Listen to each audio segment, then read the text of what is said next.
на вокзал. В тайниках ледяного сердца спрятан очень большой секрет.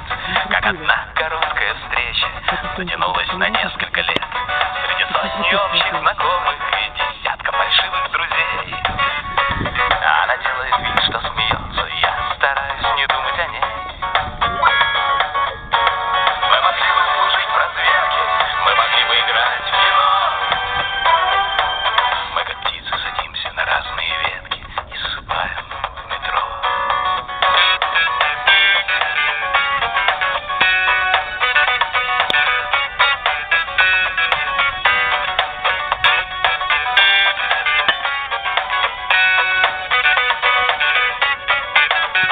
Это мы придумали Windows, это мы объявили дефолт. Нам играют живые Beatles и стареющий Эдриан Пол. Наши матери в шлемах и латах бьют